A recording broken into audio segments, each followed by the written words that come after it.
I practiced facial anatomy for the month of February, and I was able to take my art from this to this. Let's talk about how I did that. The comment of the week goes to Mary Mint Illustrations. Thank you so much for your comment. I really like reading y'all's comments, and if you'd like a chance to have a shout out in the video, all you have to do is leave a comment. That could have been you. A little background about me. I do kind of have some previous knowledge. Like, I can draw a face pretty decently, but there were some things that I struggled with, particularly proportions and placing the lips and eyes on the face. The problem that I would typically have is that I would put the eyes too high up and the mouth too low on the face. It would look just a little off. Like, I knew it looked off, but I had trouble figuring out why my faces looked a little off. I now know that that was due to my placement of my guidelines. Maybe wasn't the best. Also, another thing I've struggled with is like drawing the face facing the right. Like, I can draw it facing the left, but for whatever reason, I just struggle drawing the face facing the right. So that was something that I also knew that I needed to work on this month. I wasn't exactly sure where to start, so I did a couple of things. One, I watched a KSM tutorial, which I'll talk a little bit more about. And I also tried to do like 30-second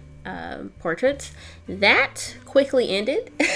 I only did that one time and quickly realized that that was not going to work for me. I needed to learn how to draw the face first before I start trying to draw the face in 30 seconds. I'm not even gonna hold you, the KSM tutorial was a little confusing for me. He focused a lot more on like actual anatomy, like understanding the bone structure, understanding the skull before you figure out the muscles and stuff. And that was pretty confusing for me. I did practice that for a few days. Like, I practiced drawing skulls, which I did find that to be quite helpful. I was able to learn why there are shadows in certain areas, like in the contour of the cheek and also like where the eyes are, like the eye socket. So that was helpful, and I did like quite a few skull studies in my sketchbooks and also digitally as well. That was a little challenging. I've struggled with drawing skulls in the past. It's something that I've kind of like thought about doing a few times and like would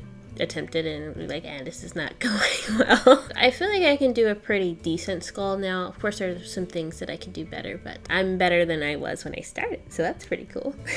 I feel like the KSM tutorials may be confusing for me because I feel like you kind of have to go into that with some prior knowledge. And while I did have some knowledge, there were things that I didn't know, like proportion, which would have been helpful had I known that before I started watching that tutorial. After that, I got into the Discord server and asked what are some methods that other people like to use, and someone suggested the Reilly method. I already kind of knew about the Loomis method, but had never practiced it, and I didn't know about the Reilly method, so I did a little research, and I found an article, which I'll put that somewhere on the screen so you can see it, that was helpful. I did not read it. I'm not gonna hold you. I didn't read it. I looked at the pictures.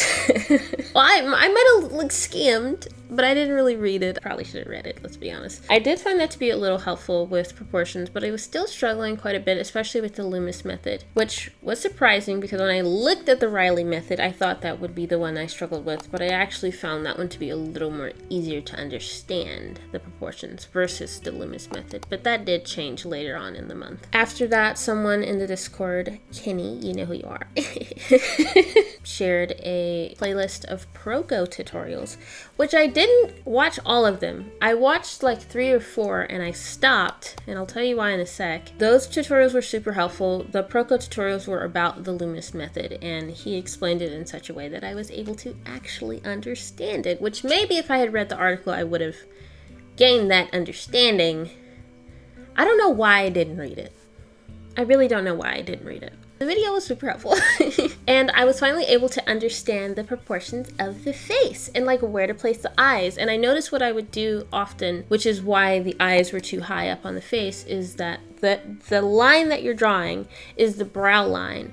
And I thought that was the eye line. And so I was placing the eyes here and then the eyebrows up here. And so then the characters just wouldn't have any forehead. And even after I realized that, I still found myself kind of doing that out of habit, and I would have to like actively remind myself, do not place the eyes there. That is the brow line. The eyes go under that. And once I figured that out, things were starting to look a little better. I was also able to learn like where you place the ears. It's like between the brow and the nose. It's like there, and then of course the mouth is under there. I ended up practicing the Loomis method for the rest of the month. For 3/4 and side view.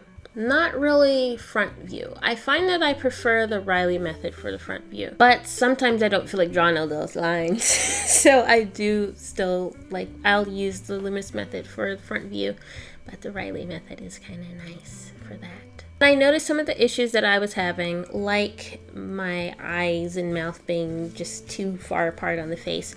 And also that whole I can't draw faces facing the right thing improved a little bit. I did quite a few sketches of faces facing the right side profile and 3/4 so that I can kind of get that practice. And I was able to improve a little bit. I still think it's something I need to continue to work on. And the funny thing about that is it used to be reversed. I used to be able to draw faces facing the right, and I couldn't draw them facing the left.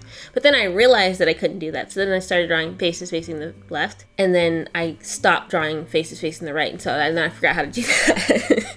So I basically just need to do both and have a balance with that. I don't know if you've seen this trend where an artist would do a full 360 of their drawings, and they would be like, I'm one of those artists that can draw the face from any angle.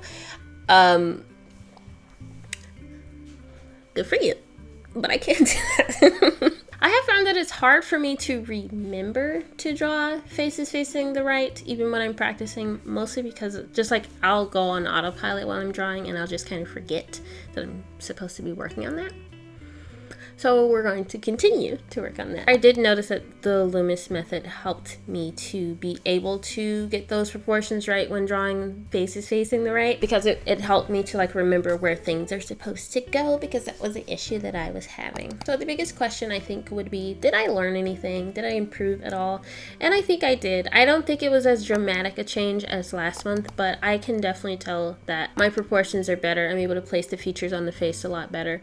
I wouldn't say that I was able to necessarily delve into facial anatomy and really understand the skeletal structure, muscle, and all that. I learned some things, but because I needed to get those proportions down, I wasn't able to really jump into that, and really learn that, I also feel just a touch less clumsy when drawing right facing faces, but it's still something I definitely need to work on. One thing that I really struggle with is making the eyes too far apart as well, and so I have noticed that that's getting better, and the eyes aren't crooked, because sometimes they'll be like this on the face, so that's also gotten better. I'm also able to draw faces on larger pieces of paper a little better. I think this is something I mentioned in a video recently, where if I'm drawing on something, if I were to fill this entire surface with a face, a large face, I would struggle with proportions. But now, since I have these guidelines that I can use to help with proportions, I feel like that has also gotten a little bit better. My side profiles have also improved. I love drawing side profiles, but sometimes I just forget how to do it for some reason. But learning those proportions has helped that improve as well. There's still quite a few things that I feel like I need to work on, like ears. I didn't really have time this month to really sit down and do some ear studies, because wow, what's going on here? Genuinely, there's too much going on here. And I just one of these days I just need to sit down and to do a bunch of studies of ears so I can finally figure out what's going on, because it's a mystery to me. Even when I'm using a reference, I'm just like, what even am I looking at? I gotta work on that. I also need to do some more practice with shadow and light on the face. I did work on just a touch this month, but I could definitely do quite a few more studies, I think, to help improve that. And like I said, learning the skeletal structure just a little bit helped me to understand some of that a little bit more, but I could definitely use a lot more practice with that. Also values, which I think that's definitely later in the year when we get into color theory. That's something I need to work on, which I kind of practiced that a little bit this month, but I still need to practice that. And finally, I think I need to work on facial diversity and drawing faces from reference, because with the Loomis method, I was still kind of just drawing from imagination. A few times I did use references, and I think those drawings turned out pretty decently, but I definitely need to get out like a bunch of references and learn how to draw faces from reference and capture likeness, which is one of the things I plan on working on for one of the wildcard months. I think the first one is in May, if I recall, and that may be May. I may work on it then, or I may work on it during the second wildcard month, because capturing likeness is something that I would really like to learn how to do. And I think I have taken a step in the right direction with learning how to actually pay attention to facial proportions. So I think I will maybe be ready to draw faces from reference whenever we get to one of the wild card months, but we'll see how that goes. And I think that'll also help me to draw more diverse faces, so different features, different types of noses, different types of eyes, different types of facial shapes and all that. So I'm really excited to get into that later on in the year. This was a really, really fun month. I consider myself to be a character artist, so I had a lot of fun drawing a bunch of faces. Most of the time I was just drawing my OCs, so it was a lot of fun.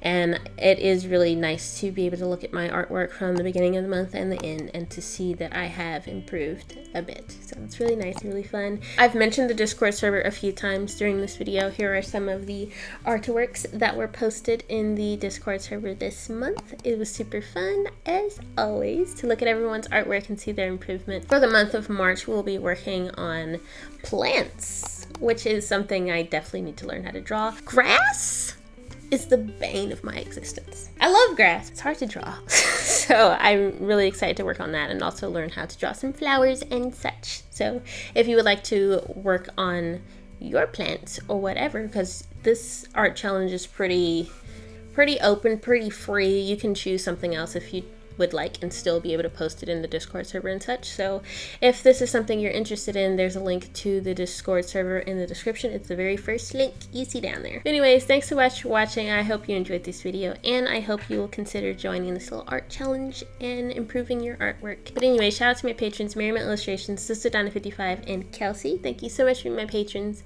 I really appreciate you and everything you do. Wow, oh my goodness. Here are a few more videos that I think you will like, and I will see you next time. I think it's everything. I don't know what that was. And to think I was very sleepy right before I started. I don't know what happened.